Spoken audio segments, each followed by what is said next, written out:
Courtney's going to be famous and Kurt already is, but unless something happens, they're going to self-destruct. I know they're both going to be big stars, I just don't want to be a part of it. This is what one of the writers from Vanity Fair had to say about the very notorious relationship between Kurt Cobain and Courtney Love. We've got a lot of requests to do a video on Cobain, and so here it is, juicers. The couple were the king and queen of the 90s rock scene, but unfortunately, it wasn't a romance that oozed rose petals and rainbows. Instead, a massive amount of controversy plagued their relationship. Even after Kurt's tragic death, people still pointed their fingers at Courtney and blamed her for what had happened to him. What do we have to do to not be in the tabloids? Not go Can't out do with drugs. people who are tabloidy. So how toxic was their relationship? And what happened to their daughter? Don't forget to subscribe to Rumour Juice because we give our subscribers exactly what they ask for. There seems to be a lot of versions of how and when the couple actually met. According to friends, the pair first met in 1990. Love explained her initial reaction to Cobain during an interview, sharing that she was instantly taken with him. He was super cute, but he carried himself as someone who didn't know that. And that was part of the charm. He didn't know he was a better looking guy than Brad Pitt, Love confessed. And the one thing they didn't do was take things slow. They were officially introduced to one another at a concert in May of 1991. And from that moment on, Kurt was smitten. Nirvana was at its peak, and Cobain was overwhelmed by the newfound fame that came along with his band's booming success. He was already suffering from bouts of depression, and he wasn't sure how to handle all the attention that was on him. When Love was introduced to the singer, she had allegedly pursued him with fierce determination and, according to those close to Kurt, was the one who introduced him to heroin. After just a few months of dating, Love and Cobain decided to say "I do" and exchanged vows in Hawaii in February 1992. Courtney wore a dress that was previously owned by Hollywood actor Francis Farmer, while Cobain wore stylish green flannel pajamas. The wedding bells weren't the only thing that rang quickly. Love was, in fact, already a few months pregnant with the couple's first child. Just like their wedding, their honeymoon was nothing short of unconventional. Cobain took time off from his Nirvana tour, and rather than enjoy a relaxed beach holiday and bathe in their newlywed bliss, the couple bathed in a lot of, well, drugs. Love admitted, "We went on a binge. We did a lot of drugs. We got pills, and then we went down to Alphabet City, and Kurt wore a hat, I wore a hat, and we copped some dope. Then we got high and went to SNL. After that, I did heroin for a couple of months." Courtney added that Kurt never wanted to leave the apartment. He only ever wanted to get high, paint, and play his guitar. He had become so overwhelmed by all the press and attention his relationship with Courtney was receiving. He didn't want to go outside and face the world, so he chose to shut himself off from the world.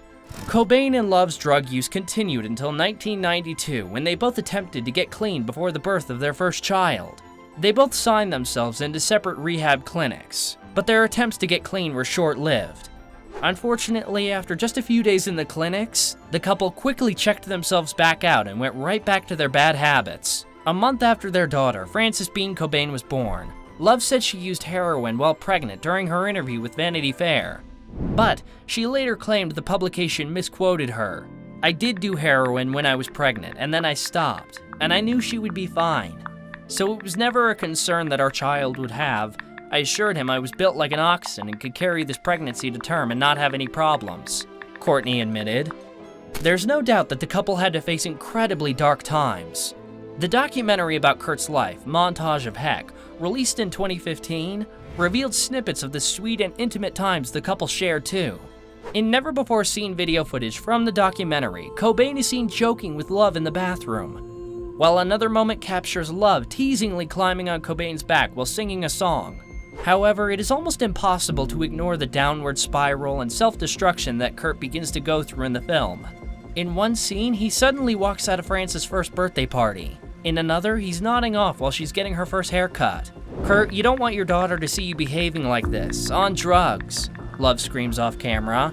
"I'm not on drugs," Cobain claims. "I'm tired." Friends thought that if there was anything that could draw Kurt out of his own darkness, it would be his daughter. Black. Black. Ah. Nose. Tastes good. Cobain considered quitting Nirvana altogether so he could focus on fatherhood. But he chose to stay with the band. And despite wanting to be a good dad and husband, he couldn't kick his drug addiction either. Despite their love for their daughter, the couple's marriage was also unraveling, exacerbated by their drug use. In early March 1994, Cobain attempted suicide in Rome after he sensed the possibility of Love, who was in London at the time, having an affair. Courtney admitted that she had considered having an affair but never actually did it. He must have been psychic or something. I almost did one time and he knew it. I have no idea how he knew it. The plan didn't ever go anywhere. Nothing happened, but the response to it was he took 67 Rohypnols and ended up in a coma because I thought about cheating on him. I mean, Cobain eventually recovered from the coma, but still battled inner demons that led him deeper into a depression. Unfortunately, his problems weren't just with love. They also stemmed from a much darker sense of loneliness. The passion for his music dwindled as Nirvana soared into popularity. He felt like the music he was making had lost all of its meaning. The screaming fans, the fame, the flashing lights, it felt all-consuming, and Kurt felt like he was being swallowed whole by the world around him. The pressure he felt was unspeakable, and it seemed as though no one understood him or really knew who he was. Amongst all the chaos of fame and the substances that came along with it, he felt like he had completely lost himself. He no longer knew who he was, and felt like his purpose had been lost too. Not even the love he had for his daughter could save him. He isolated himself from all those who loved him and dove deeper into the only thing that could numb his pain. His addiction was the only thing in control, and it held a suffocating grip over his existence. Sadly, it all became too much, and Kurt had made the decision to end his pain. After a couple of days in a California rehab center, Kurt told the staff he was stepping outside for a smoke. He scaled the 6-foot brick wall and flew back home to Seattle before his wife could cancel his credit cards. Love hired private investigator Tom Grant to find her husband, while Cobain's mother, Wendy O'Connor, issued a missing persons report. Though his home was searched, nobody thought to look inside his garage or the greenhouse above it. It's uncertain what exactly happened between April 4th and April 5th, except that Kurt Cobain likely propped a stool up against the greenhouse's French doors and stayed inside, doing illegal substances, possibly writing or finishing the infamous note, and finally took his own life. At just 27 years old, Cobain killed himself by a gunshot wound to the head at his Seattle home on April 5th, 1994. He is considered to be the rock star who didn't want fame, the weak, pathetic guy who was taken over by this controlling female and yada yada. It kind of f***ed me up. He's a hard act to follow. I love him and I always will, Courtney shared after his death. Frances Bean Cobain wasn't even 2 years old when her father died. Over the last few decades, she's experienced her own share of drug use. No one could ever imagine what it must have been like for her, forced to trudge through the inescapable fame that she's been given as a result of her parents' destructive relationship. She's become an outspoken supporter of anyone battling addiction and internal demons, connecting with them on social media and attempting to spread compassion. More notably, her frequent use of peace, love, empathy is directly tied to her father's last words in his tragic suicide letter. Frances recently went on RuPaul's podcast, Where's the Tea?, and talked about life growing up with Courtney Love as her mom. She noted that while her mother is a beautiful and kind person when she's on a healthy path, she is also highly self-destructive. Despite that, Frances wants to love and support her, and wants their relationship to be based on open communication and love and truth. The 29-year-old also admitted that she was so bitter and angry and upset and resentful for a really long time with her mother. Speaking of things she had to experience growing up, Frances admitted, some kids were like, I didn't do my essay, and I'd be like, I had to call the paramedics to get my mom's stomach pumped last night. Just a different set of priorities.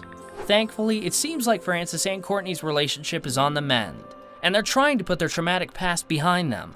Kurt's memory will forever live on through his music and his daughter, and fans can only hope that others who are suffering lean on their loved ones and seek the help that they need.